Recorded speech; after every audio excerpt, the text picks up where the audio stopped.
Yo, what's up? Welcome back to Feel Free, the only podcast that'll tell you to chase your dreams and call you out on all your freaking bullshit, myself included. I'll be your host, John Cerone. We got a really great episode today. We're going to be talking about stress and burnout and all the reasons why we need to take the time to understand why we're burnt out and also the steps we need to take in order to heal from that burnout. So stick around. You don't want to miss this. It's going to be a great episode. So do you want to introduce yourself to the listeners? Yeah, of course. Well, thank you for having me as your guest. I feel really happy and honored about that. I'm Serenity Coach Lydia. I help men and women to overcome their burnout and to manage their stress levels, to prevent to go into a burnout. But I also help people to become their authentic self. So to be really, truly become you and to stay you, which is a big help to avoid having stress or to go into any kinds of overwhelming feelings or anything that is negative.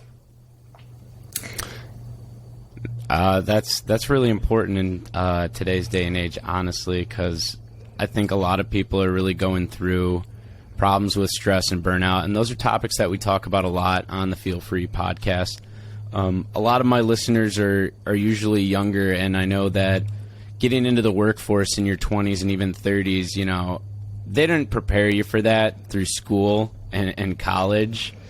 So I talk to a lot of people, and they're really feeling the effects of that. So I think that's really awesome. Now, what got you to start doing this specifically? Because this isn't really like something you train for. Technically, I think it's something that you go through yourself and that then you go into and inspire people, right? Yeah, thank you for asking that question. So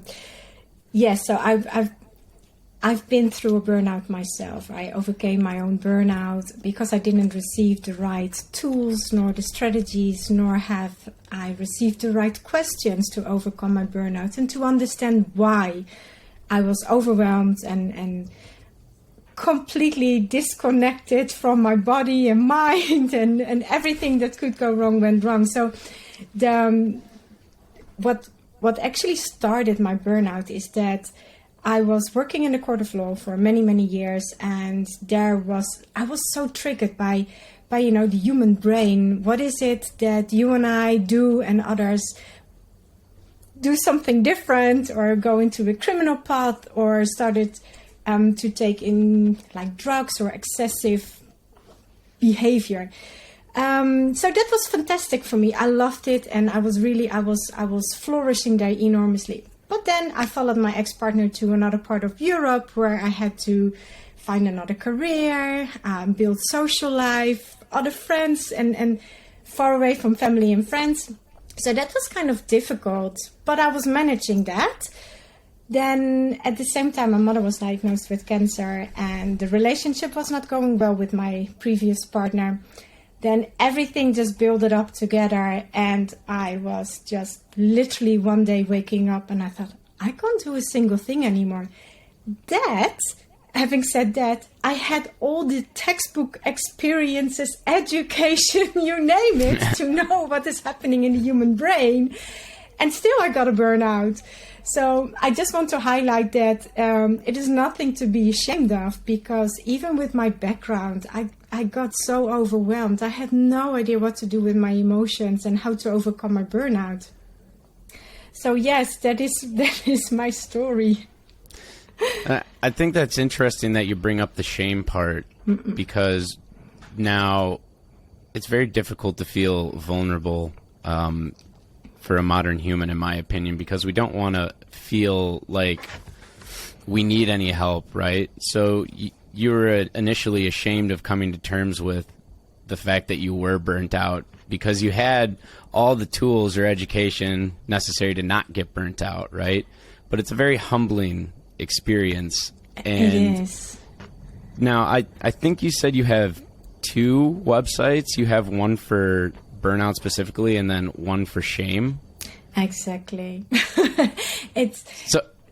Yes, please go ahead. I was going to say, are those like the two main reasons why people come to you, for those two? Yes. So the Lydia Lincklaen website is really when you have a burnout, and the other website, the Serenity Coach Lydia, is more stress preventative. Okay. The moment you think, oh no, I'm good, I'm doing well, but the moment you have like this ambiguous question, do I have a burnout or close to, or how do I manage, or you feel that you're getting a little bit off yourself or a little bit different, that is the reason often that you go into, Google search or whatsoever, and then you come to my website, and one website is clearly designed to help you to overcome burnout, and the other one is the less feeling guilty or difficult approach to stress management. It's because there's such a stigma on it, unfortunately. People are not talking about it. And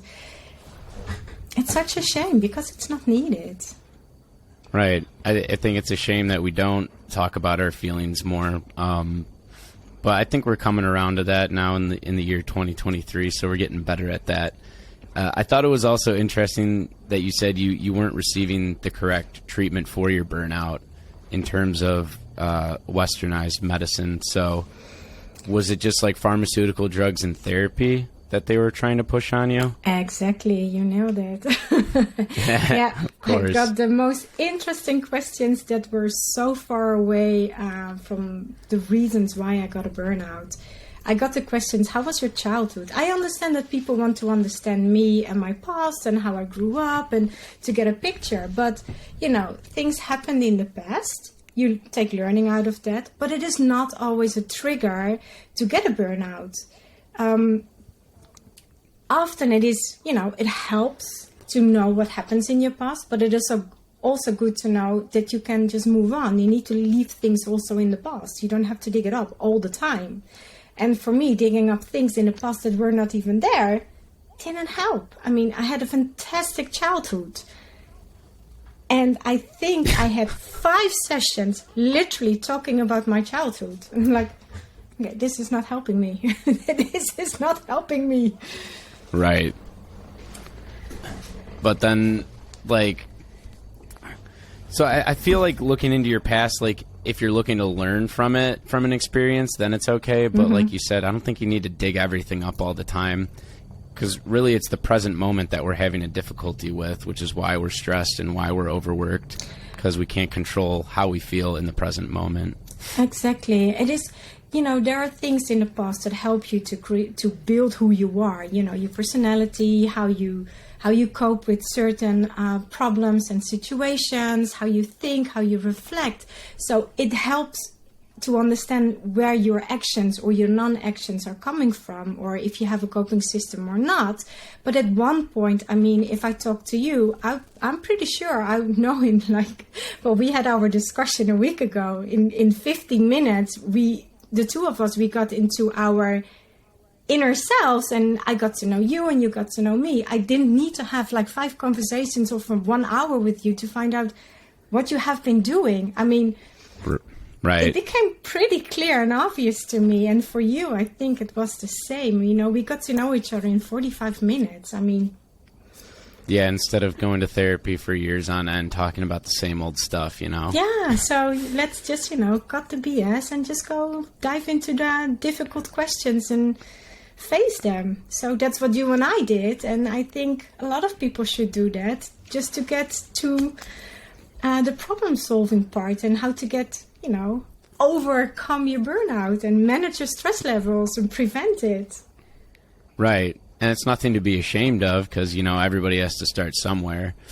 I did have a difficulty 4 years ago of coming to terms with being vulnerable, which is why I had to seek out professional help, though. So I'm not going to undermine what, therapy has done for me and what it can do for people.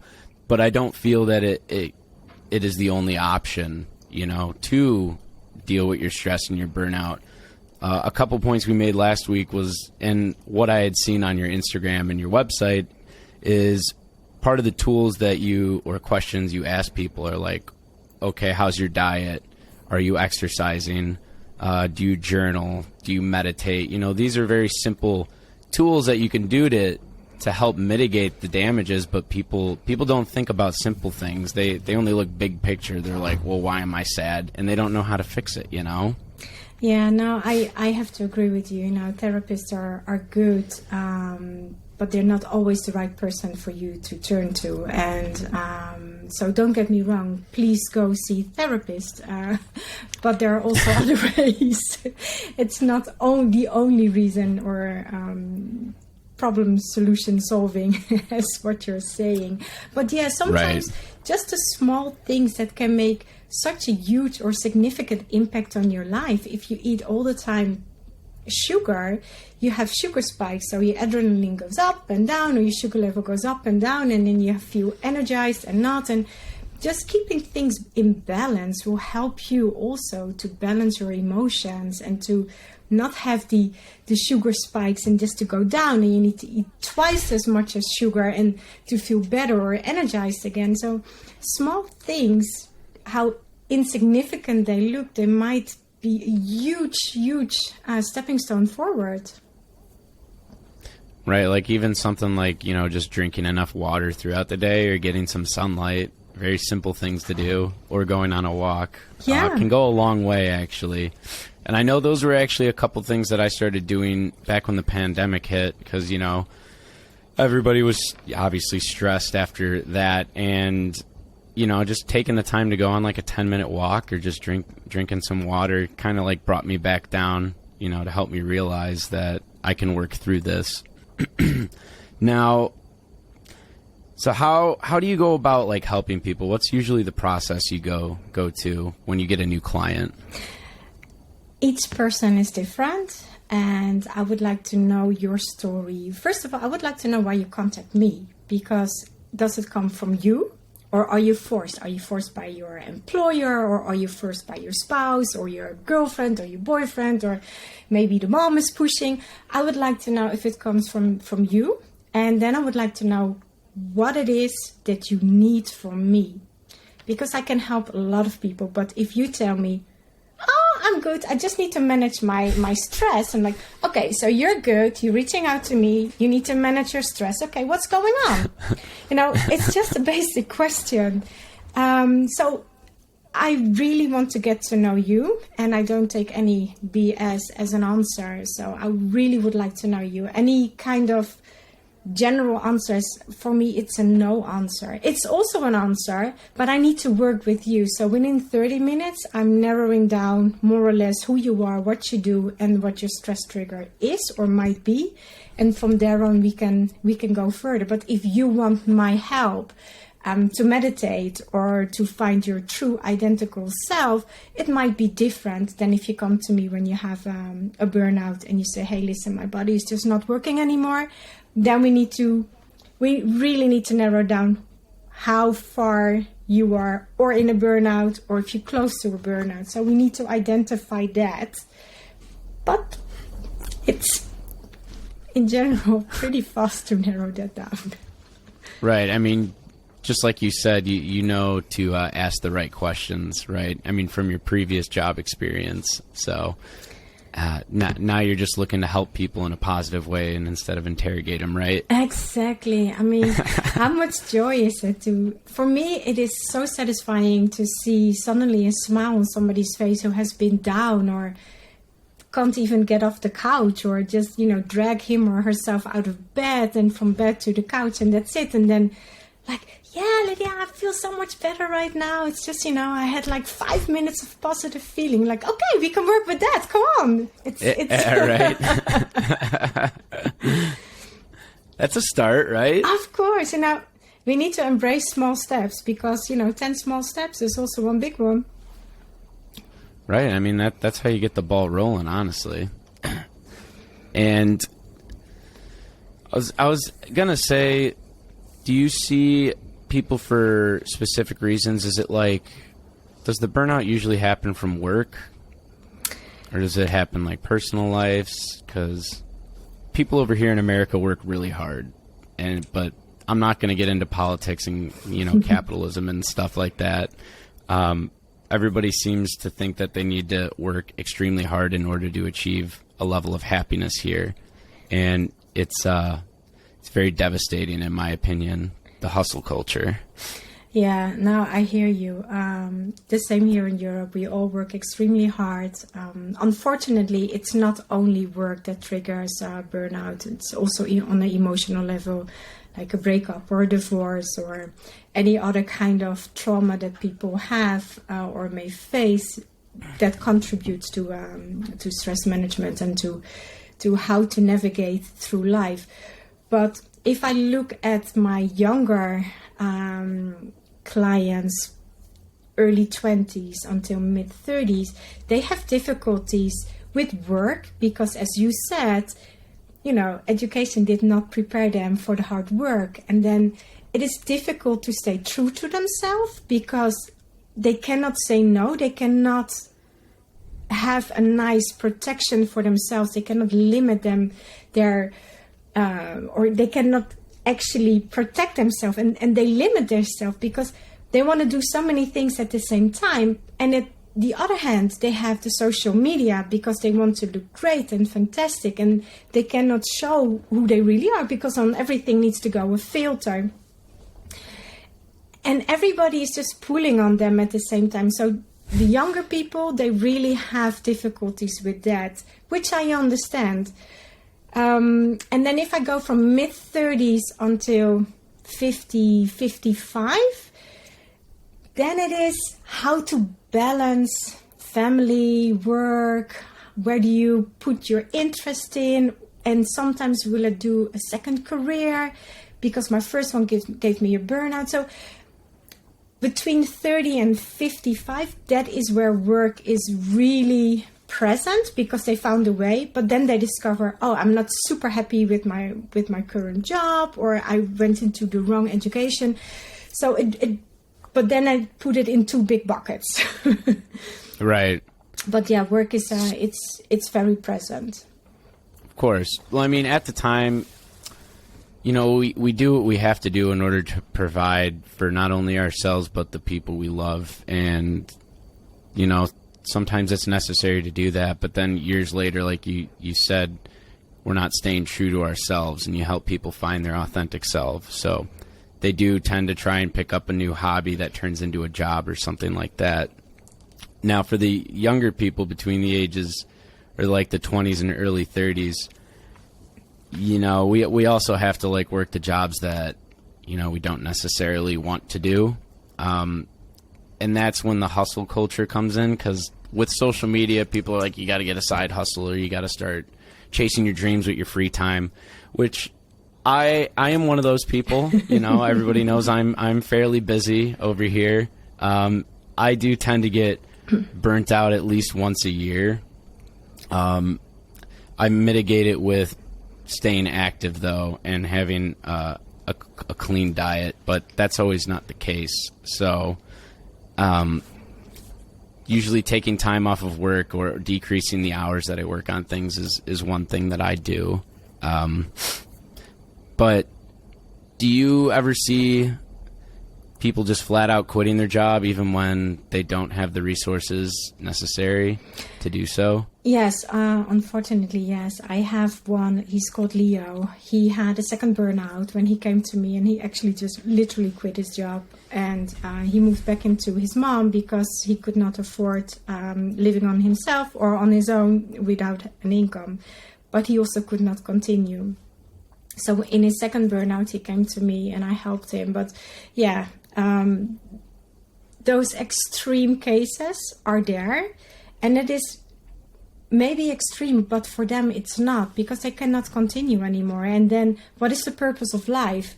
And then you have so many questions running in your head, like, okay, what do I do? How do I get out of here? And I've been to college, I've been university, and I get a burnout because of work. So what do I do now? Because this is the only thing I know. So that is interesting and very difficult as well to navigate there while overcoming your burnout. Yeah, I mean, that's a life-altering event, pretty much. And some people are too ashamed to make those changes. I know when I failed out of college and I had to go to rehab twice, luckily I had friends and family who were able to take me in. during those times. And it was necessary to feel that humility and that shame, but it also led to my healing and being okay with the vulnerability. So I'd like to outline that if you think this big change is going to end your life, I think it's just going to begin it. You just have to flip the script and look at it differently, Sometimes you make a decision and then you get to blame yourself for it, and you start, why did I do that? I could have, should have done it, something different, and you name it. But you make certain decisions with the information you have in that certain moment of time. And if you then know that you can make other steps, it's because those steps are opening up. If you close one door, it doesn't necessarily mean that none of the other doors will open up. There is always some way to get you out of the misery that you're in.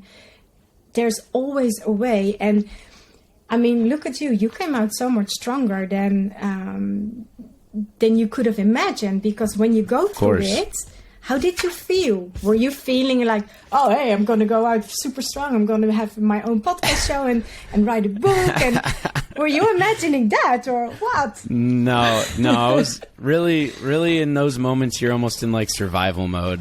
It's almost like the only thing you're focused on is getting better or not wanting to feel like crap anymore.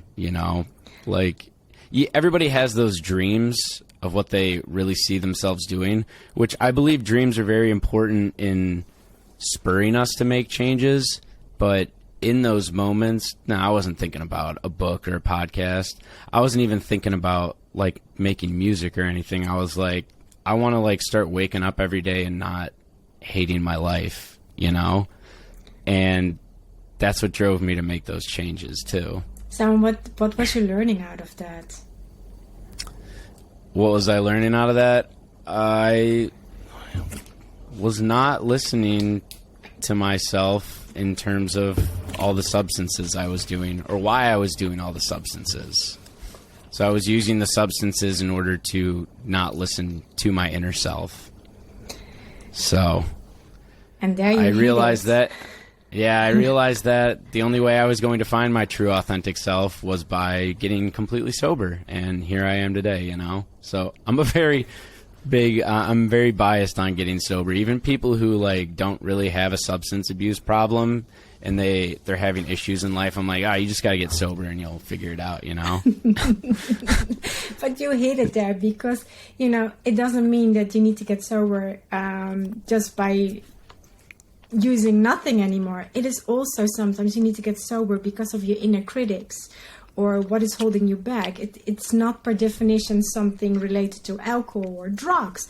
It can also be like very negative, your own thinking ways and patterns. And, I fully understand what you're saying. And that's what I love about you, because it is like, this is it. And you need to see the bigger picture and then go for it. And with that, you learn from it. So from every little thing, you take a learning out of it and you take it with you in your backpack. And that is one of your coping strategies and your tools. And then you can continue. So if you then are aware and see, oh, hold on, this might be a stress trigger to me. Did I go through this before? Oh, yeah, maybe I should do something different or at least become aware of it. So, yeah, sober up. That's good.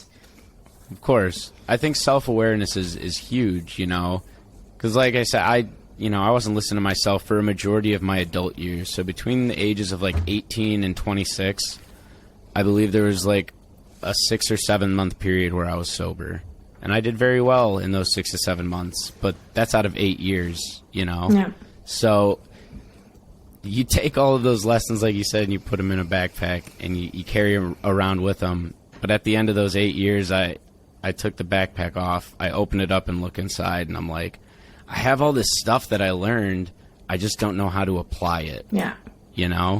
And I was actually looking through your website, and one of your programs that you do is like a success mindset, right? Yes.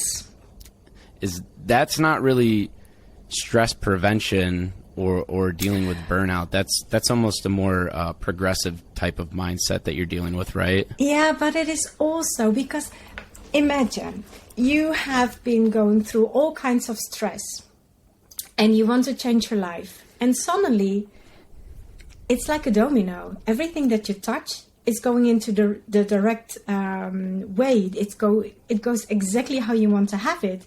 But then suddenly, how do you deal with it? Because then you might have like, are you gonna feel that you're missing out on some things, like if you have the FOMO, or do you feel like that you're an imposter? Or no, you need to get prepared as well. So a lot of the times, the moment you say, okay, now it goes into the right way, so it goes positively, your mind is still telling you, hey, but it went bad all those times before. It doesn't go well. Wait for it, it will drop. Someday it will go wrong. So you need to get prepared as well. And it when you become successful in what you're doing, it can give you so much stress as well, because you have this negative influence all the time, questioning yourself. Am I doing it right? Am I doing it wrong? What do I do? How should I do it? How can I improve it? And there's so many things that it is actually stress preventative, but it is once you know how to manage your stress, and then how to continuously manage your level, so you don't do the 3 steps back and 1 step forward. So it is a little bit of give and take. Right, but I mean that's just with anything too. I mean, especially when you're starting at ground zero and you're trying to help somebody who doesn't have very good coping mechanisms, they're going to need to take 1 step forward, but you're helping them not take that step backwards, right? Yes, and if they do feel that they have to take a step backwards, it is just to make sure that they start to learn. And then I ask them, what can you do? What else do you do? What are you not doing? And which behavior can you have or to put in place to become more successful, or not to take that step back? So those are the questions, like, okay, what is the alternative? So do you change question? I mean, you said you changed, everybody's different, so you change the questions up that you ask people, and you tailor a program for them when they come to you specifically to help them. Now, we've talked a lot about shame already in these 25 minutes. I'll just flat out ask it. Yeah. Is it different dealing with men who have no need to be vulnerable, or think they have no need to be vulnerable, I should say? Okay, so initially I started my coaching business for women, but I got contacted a lot by men. I asked them flat out, okay, why do you want to prove that you're not vulnerable? So to whom are you proving something? And the feedback that I get, and it's with each person, it's a little bit different, but then I ask them, like, okay, so what's holding you back?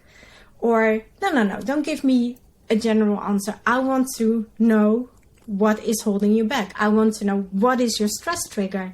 So are you afraid, or what is it that drives you, and what makes you thrive as well? But men, they are a little bit different, because they have a lot of shame, because they have that idea still in their head that they are the main force, and that they need to be there for the women, and also for their mothers. And yes, but you can also show your emotional you. Let people see the true, authentic you and your emotions, and talk and communicate. And I tell them as well, like, listen, I want to hear from you. I don't want to hear an answer that you think that I want to hear. No, I want to hear your answer. And I don't take BS as an answer, because I see through it. And that is often the reaction I get from, like, okay, talking to you.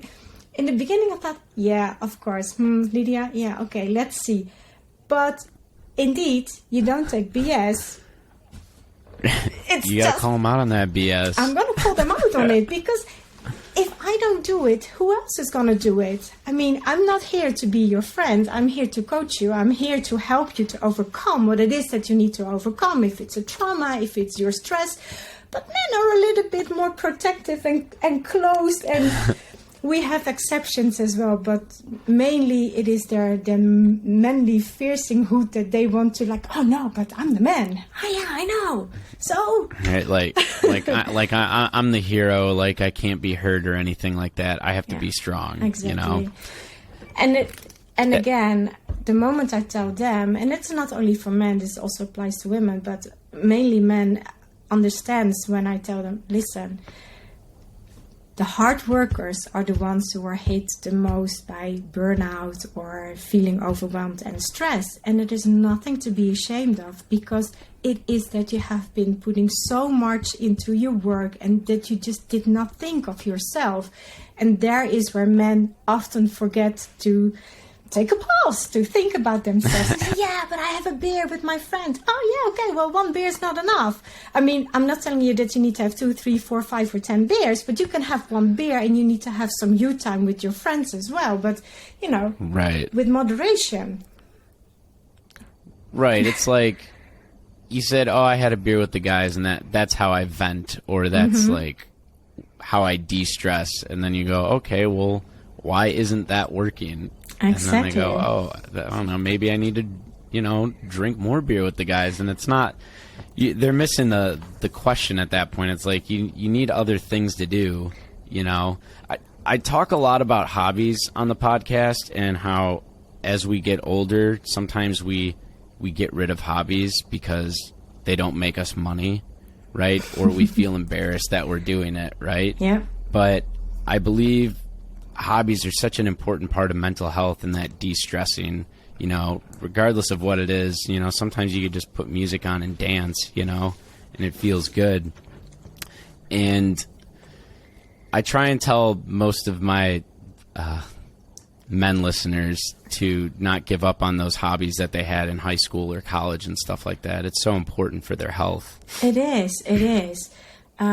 So it doesn't matter what your hobby is. It doesn't matter what helps you to unwind and relax and de-stress. It is what you need.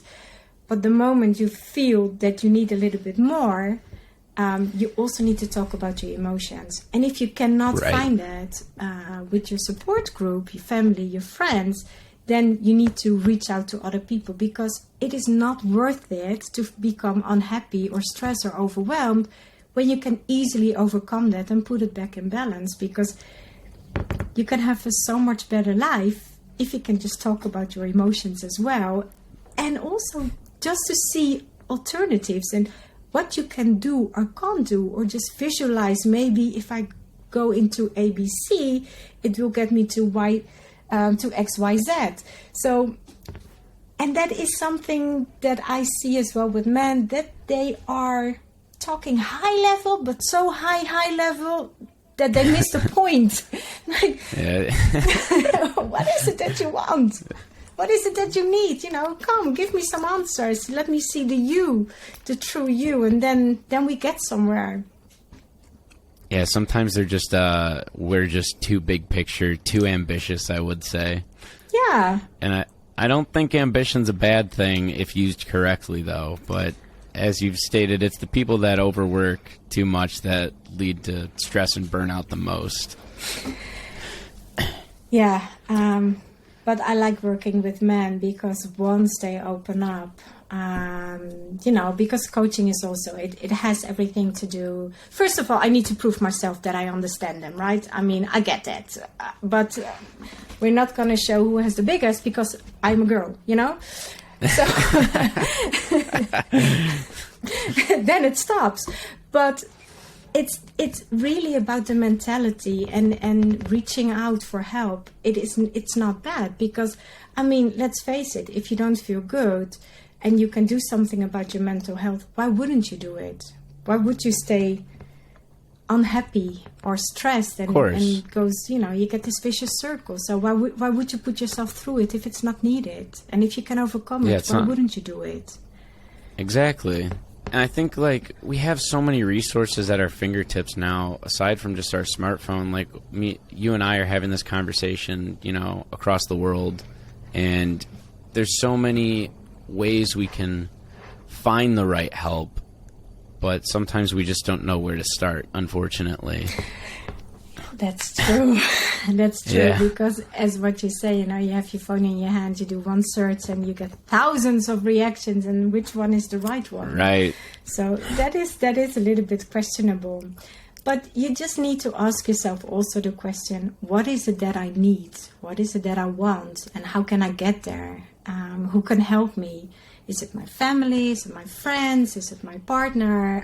Maybe at work? So you need to ask yourself the right questions. And if you can't, then you need to find out who can help me to answer, or to find the right question for me to answer, and to define how I want to live and manage my stress. Right. Right. Now, I think we spoke last week. You said there's something about the art of saying no. Definitely. And setting limits. So I think that's really important, especially as we segue in from, men working too hard and, women we're all working too hard, right? Why do we have such a problem with saying no to things? So how often, I normally don't like to ask a question or answering a question with a question, but how often do you say yes when you actually think afterwards, why the heck did I say yes? I don't want to do that at all. Because we feel obligated to the people we love. And why is that? Because you don't want to hurt them? Or... Of course. I have a problem saying no because I know people just, we love each other, right? And we want to spend time with our loved ones. And we make these excuses like, I'm working too much, so I just want to go home and decompress by myself. But I get hit up by friends and family like, yo, are you coming out? And I'm just like, I don't feel like it. I'm too burnt out, right? So, but then I'll force myself into situations and say yes to them even though I don't want to, and then I put myself in an even more awkward situation, Like, I'm very limited on if I can go out to bars, or different events with people using, I'm very selective. Like, I can pretty much only do weddings at this point, or a concert here and there, because I know my limits at that point. I used to have a problem with saying yes because, like I said, you don't want to let people down, especially your loved ones. No, I hear you. And sometimes you need to ask yourself the question. And one of the most important questions that I think in this case that you can ask yourself, do you give in to live up to others' expectations? Or do you do that specific thing because you want it? Yes. That's a tough question. That's a tough one. Other people's expectations are tough. And one problem that I have is I have high expectations of myself.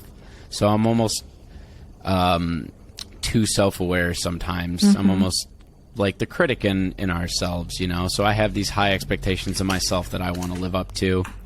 And I end up burnt out because of them, So it's hard saying no to myself too, but the mind of a drug addict has a problem with saying no to themselves, so I'm still working on that today. Yeah, I know, and that's my build-up question then for you. So do you then seek comfort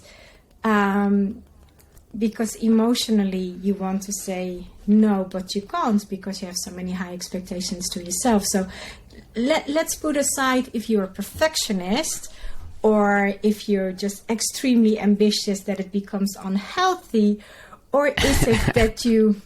We put that to the side. Don't we will get there. Don't worry. Or do you do certain things, So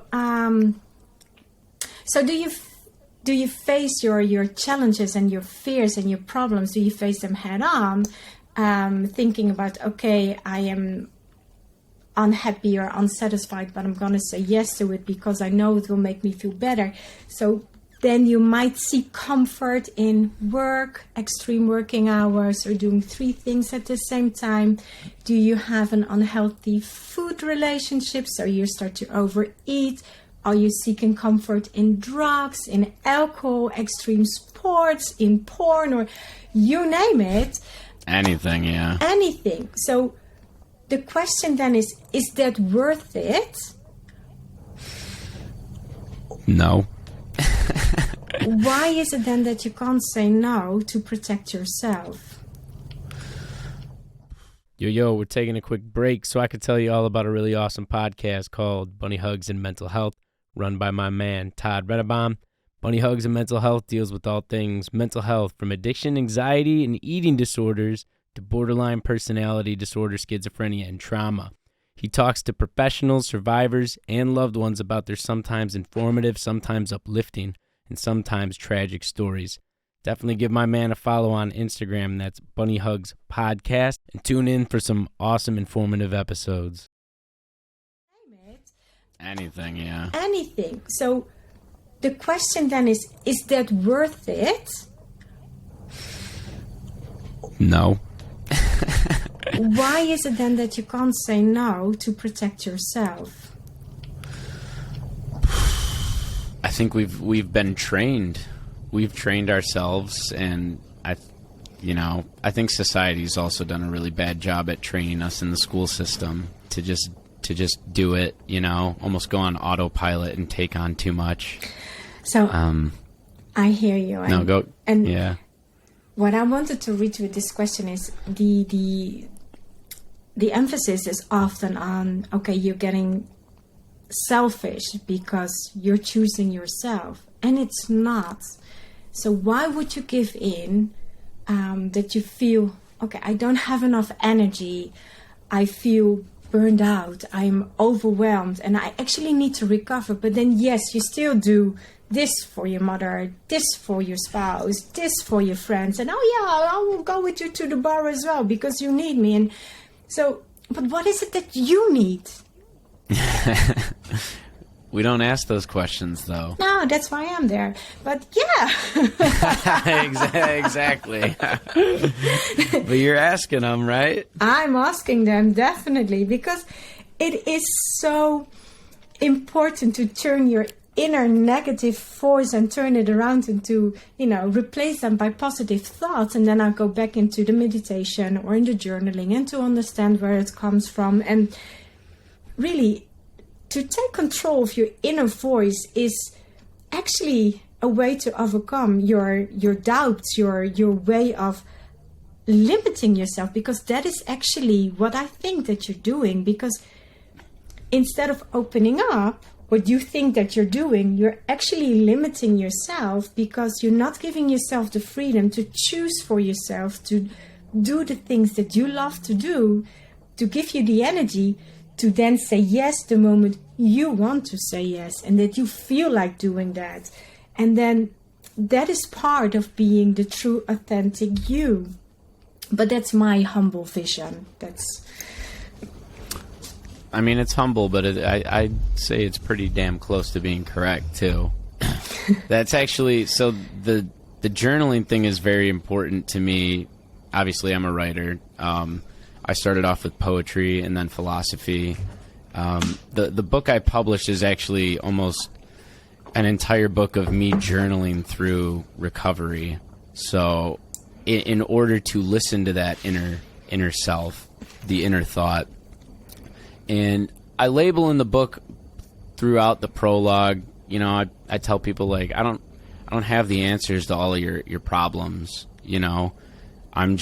this book is here so you can actually ask yourself what those problems are, because it's not a traditional self-help book. I can't label it that. I'm not giving you a step-by-step process to fix your life. I don't know your friggin' life, so how am I going to fix it?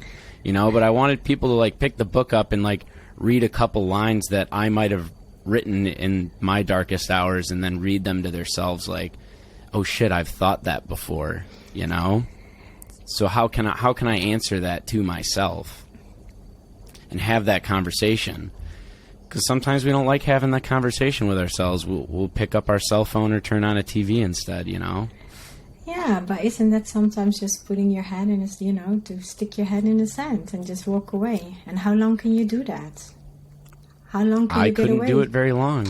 Yeah. It's detrimental, I don't think there's no timetable for fixing your life, too. And I tell people that hit me up, or people that I haven't seen in a lot of years since college, and they ask me, or They say, oh, you're doing really well now and all this stuff. And I'm like, this is like 4 years into it, though.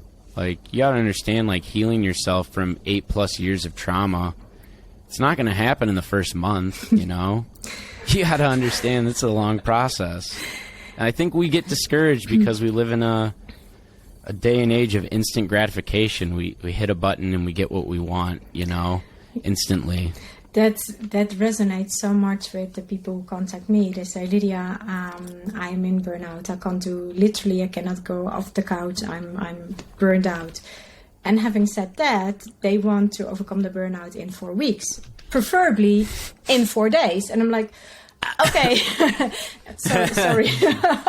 But, you know, you didn't get there in 4 days. You didn't get there in 4 months. So how do you think you can overcome it in 4 hours or 4 days or 4 weeks? You know, it's a process. And exactly as what you say, life is nonstop learning and developing yourself. And it took you you said 4 years, but if you see what you did in those 4 years, I mean, I think it's a tremendous job what you did already. I mean, you have ups and downs, but I mean, I started to read your book, and thank you so much for sending it over to me because I really like it. And even though it's what you said, it's not a self-help book, but you ask right questions. You ask exactly the things that you need to ask yourself as well. And yeah, as what you said, it's like a journal that I'm reading through it, and it is helpful, you know, for me having this conversation for you and I together. And if you and I can help one person with it, it's just already, you know, it's already good.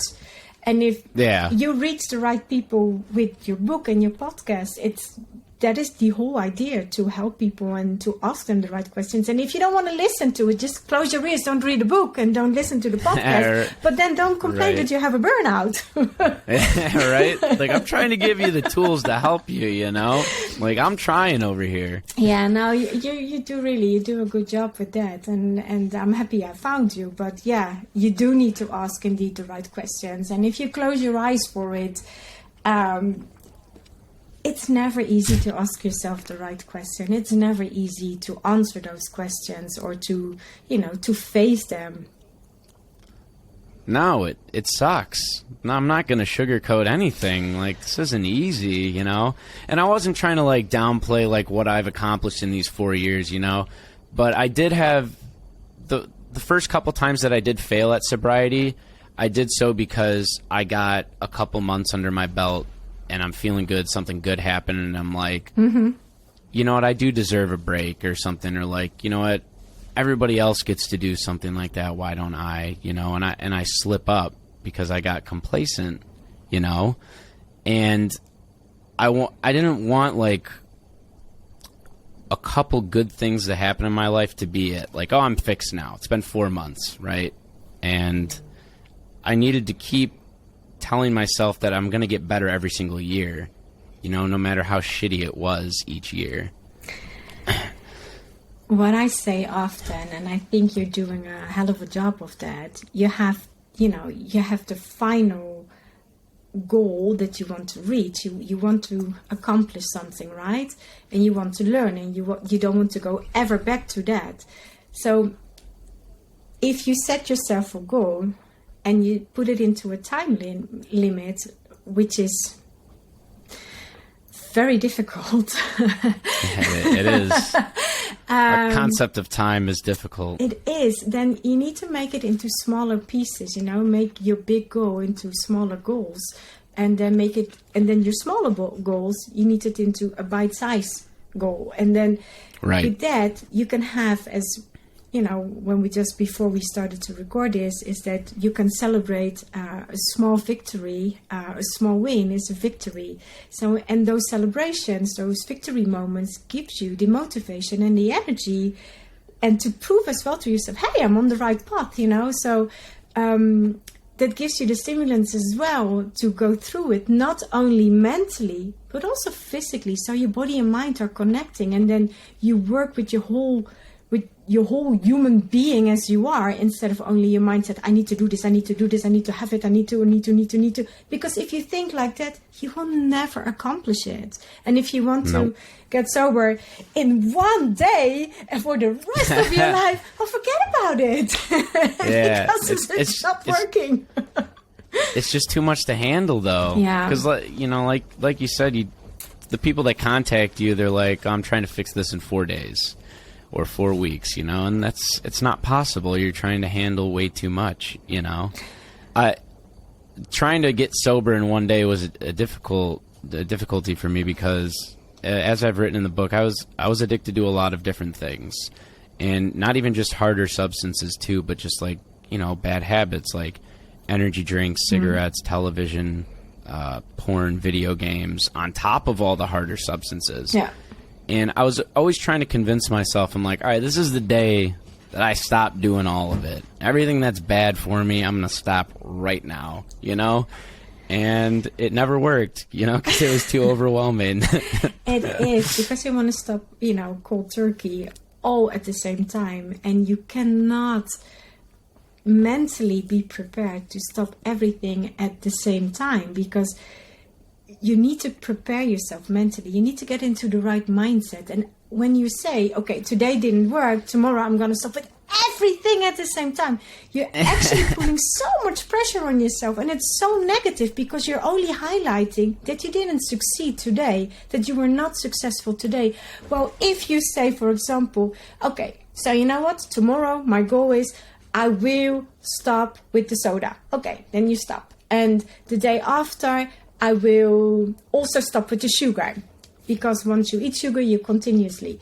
And then with smoking, if you 3 days you're not smoking, your body doesn't need it anymore. Only your brain wants to have it. So you just need to prepare yourself. And that is the same, because when you start with hard drugs, okay, today you need only one and tomorrow you need two, because the effect is never the same as your first hit. You will never feel the same as when you touch something for the very first time, because that's your very first experience. So your mind and your body, they also need to get used to, like, okay, he really wants to stop. We need to make sure that it happens. So instead of everything at the same time, let's stop with the soda, let's stop then the day, like a month later or 2 months later, stop with the cigarettes, and then prepare yourself mentally for everything what happens. And if you then have your win, it's easier to stop with the other stuff that you still want to stay away from or get away from. So right. And so with the burnout specifically, burnout, like you said, is a culmination of different things, depending on like work or family life or other experiences, almost like outside of the individual, right? And then they internalize them as stress, and then they use certain habits and comforts in order to get through that stress. Yes. So I have a lot of people who contact me and like, okay, I feel stressed, and then I ask, okay, what do you do to de-stress yourself, to get it out of your system? So I have a lot of people. So here in where I live, you have like wall climbing, but then in the actual mountains, and then say, okay, but then, I do that, but I don't always use, the protection. So I'm living on the edge, literally. And I'm like, okay, if that is worth it to you, what is the alternative? So you need to put things into perspective. And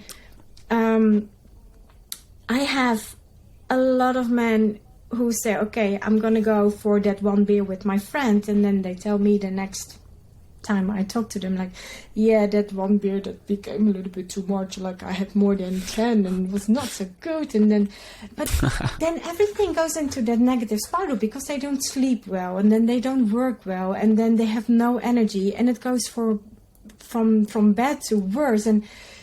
But the moment they are in a burnout, they don't even have the energy to go out and have a beer or some time with a friend.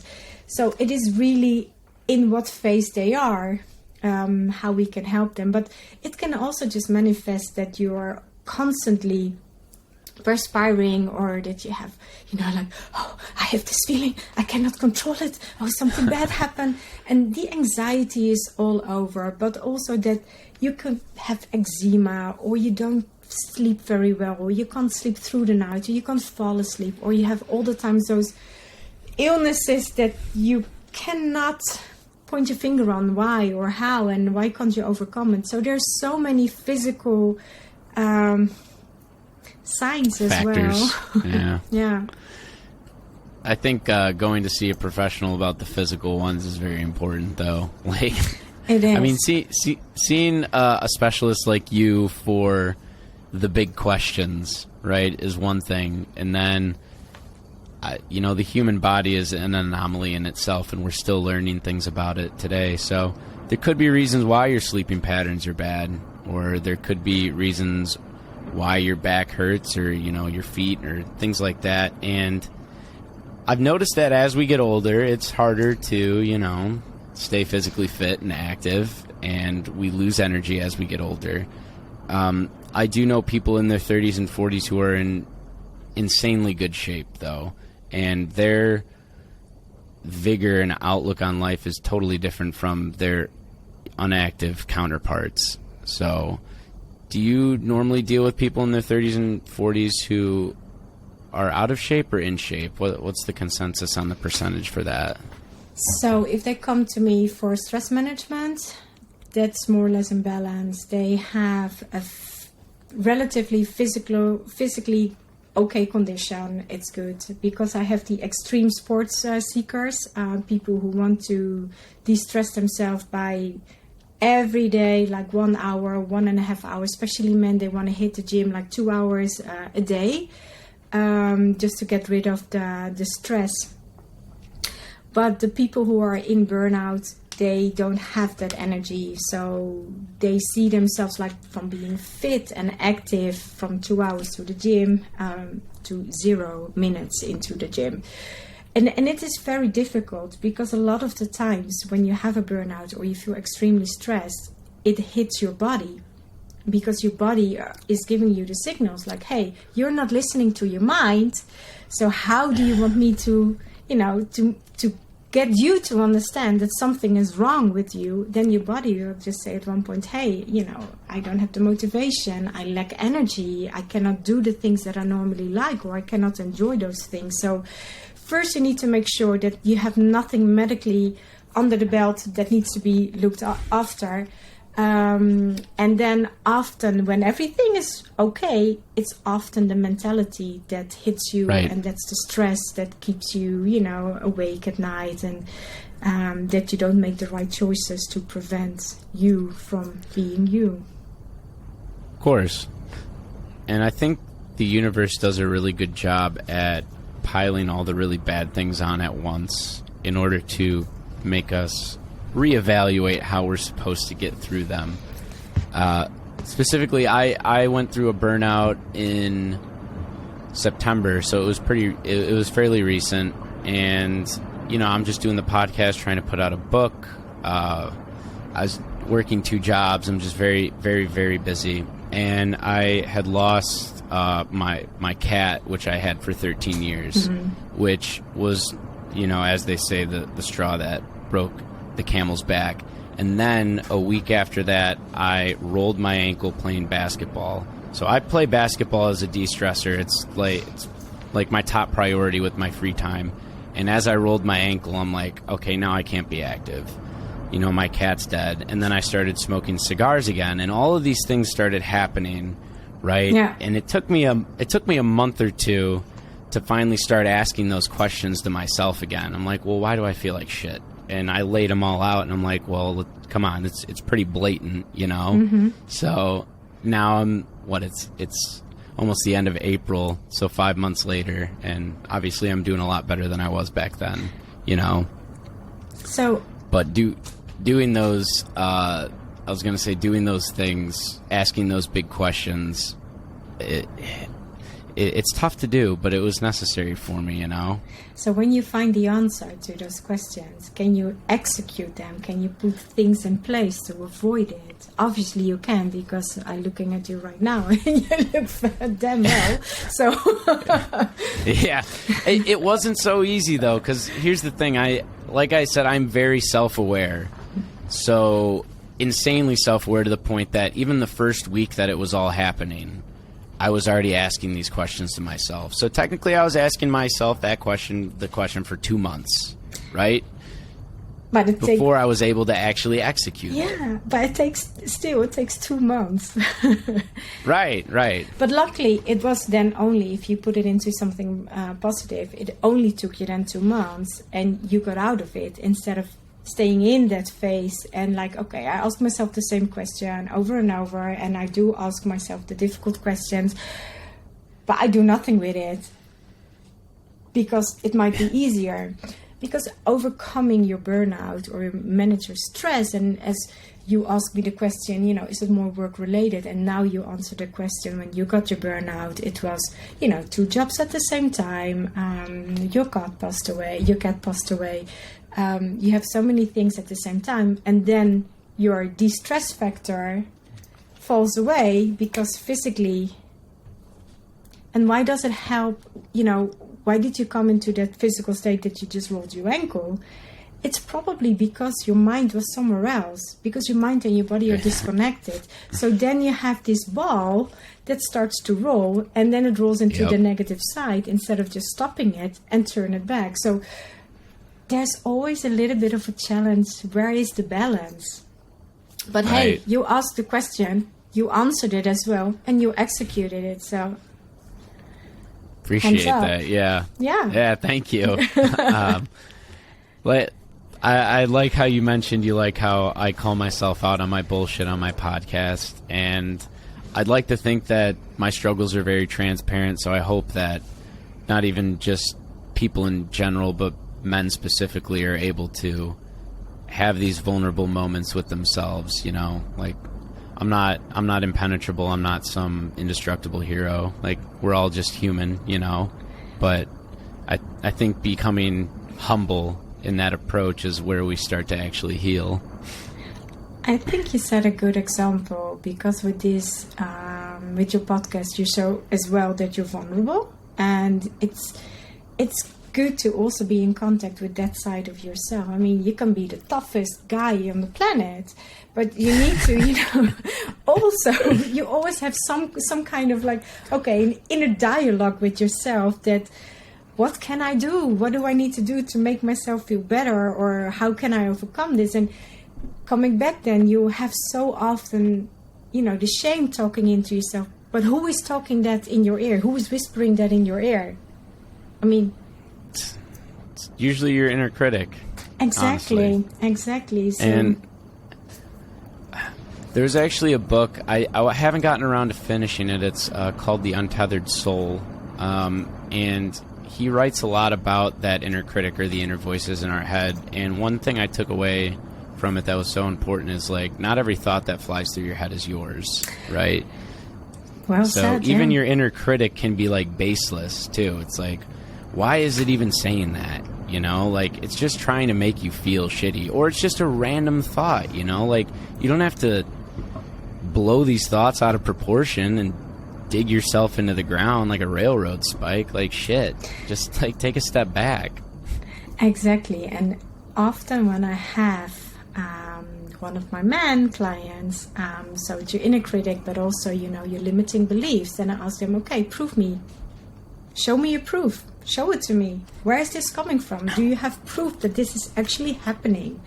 Can you state that fact? Because I often get so many facts slapped in my face, which are not a fact, but in the head, it is a fact, because you believe at one point what you're thinking is what's happening, and your mind can literally take the piss out of you because it's not always correct. And I'm sorry that I'm so strong, but it is just often not the way it is. But we like to dwell on drama, even men, and see the things that are not there. Well, you can just easily overcome it in a different way, and it is just the way how you react. So it's often your reaction of your thinking pattern. It's not the reaction to stress that kills you, but it's often your, what you're thinking. Because you start one way, And it is this turmoil, and it goes on and on and on and on, and then you get this vicious circle. So when do you put a stop on it, and when can you step out and you can turn it around? But if you have this idea, you're just so like, this is it. Narrow-minded. Narrow-minded. Yeah. Thank you. Yep. Yeah, I think it's all about practice at that point. Taking that step back, and there's a famous Stoic quote, and I think it's, we suffer more in our imagination than we do in reality. Yeah. You know, and I, you know, the human imagination is beautiful, but I feel like we all watch a little too much TV, or there's too much media. So, like you said, we have these thoughts and we blow them out of proportion. And you're like, show me the facts. Show me why you're thinking this, you know? And most of the time we don't even know. We're like, I have no idea. I just thought it, you know? And it's like, so why is it holding so much weight on your mind then, you know? Yeah, so what holds you back to think positively? Because it's so easy to think negatively, right? Because that's but it is just, you know, you just need to get out of it. But how do you get out of it? That's the big question, though. That's the question you're asking for people, right? Those are the questions I ask. I am known for not asking the easy questions. But yeah.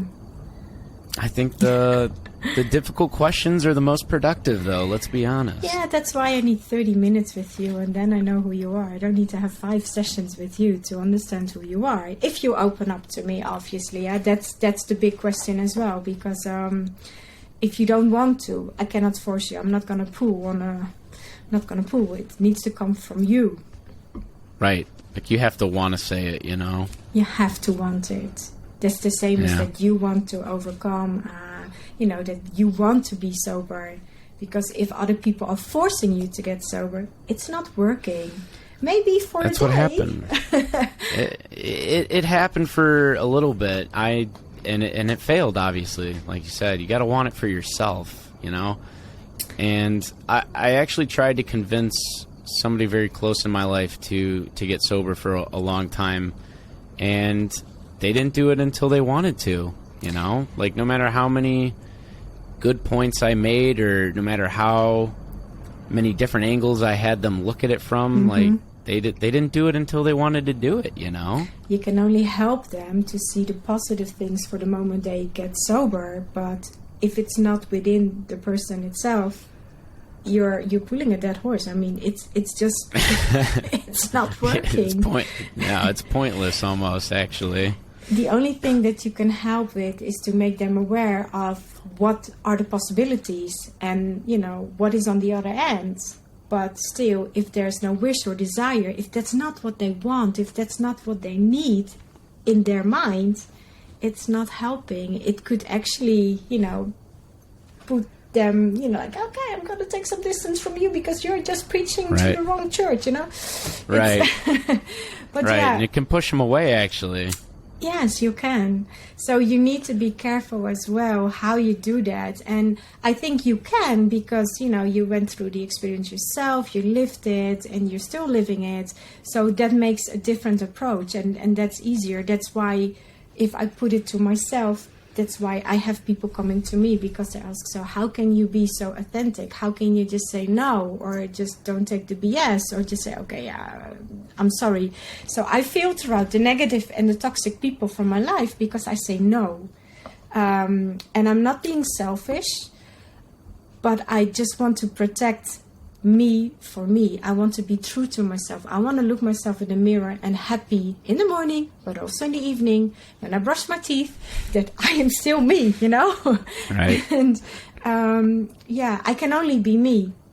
So if I, for example, if I do something for Instagram and I need to do a reel, I'm like, okay, yeah, I am tired today, but then it's just me. There's no filter over it. And you know, you like me or not, you want me or not, and that's it, you know, just take me who I am, because I cannot be somebody else. And if this is what you need, and what gives you your objectives and your goals, and help you to overcome whatever it is that you need to overcome, then stay true to yourself, because this is so important, it's so significant for the rest of your for your life to come, because then you don't have to take like 3 steps back and feel that you need to seek comfort in food, in work, or in excessive whatever it is that you need. It's all about feeling comfortable in your own skin. Exactly. Yeah. But you need to get there, and then you will hit it off. Right. You got to ask those big questions on the way, though, you know? Yeah. So, I think we hit a lot of really good points in today's talk, and this conversation has been amazing. I'd also like to point out, I think you spoke about it last week, is it Stress Awareness Month? April is? Yes, it is. The month of April is Stress Awareness. Yes. All right, for everybody that just heard that, be aware of your stress and do something about it by seeking out somebody to listen to you at least. Don't sit on the couch, please. If you're listening to this, hit somebody up who's going to help you. You know, there are plenty of resources out there in order for you to live a better life. So, you know, don't wait another day. Don't put it off. You know, this isn't really something that you can put on the back burner forever, because it just gets more difficult to change as you get older, in my opinion. So today's the day. Honestly, you got to tell yourself that. Right on. That's absolutely. Thank you. That was perfectly. I think I did a good job with that one. Yeah, Nice. Yeah. That is a really good one. And then once you hit it and you overcome everything, then you just need to find out, you know, how much confidence can you put in yourself, and you can keep up your self-esteem and your self-confidence, and to stay true to yourself. So, but those are the steps, you know, further and along the road. But yeah, you need to stay true to yourself and see how you can stay and be happy with yourself. Exactly. And there's nothing to be ashamed of. I promise, you know, everybody started from somewhere. So don't feel too bad about the mistakes you've made, because we're all here trying to live a better life, you know. So I appreciate you coming out today. This was a fantastic episode. So if there's anything... Is there anything specifically you'd like to tell everyone before we sign off? I would like to tell people to start listening to yourself, to find out who you are, who you truly are, and who you want to be. The moment you know who you are, deep down inside, if you can be your true you manage your stress, and everybody is worth it of being loved, happy, be successful in any way you want it, and make sure you live your life the way you want it. Beautifully said, honestly. I really appreciate you coming out today. So if you haven't, check Serenity Coach Lydia out on Instagram. There's a Linktree link there. Give her website a look. Do everything you can to look at the resources she has for you. If you haven't already, follow, subscribe, and all those listening and social media platforms for the Feel Free podcast. Always be searching for your true, authentic self. Thanks, everybody, for coming out for this episode. I hope you have a good start to your week or weekend. So, peace out.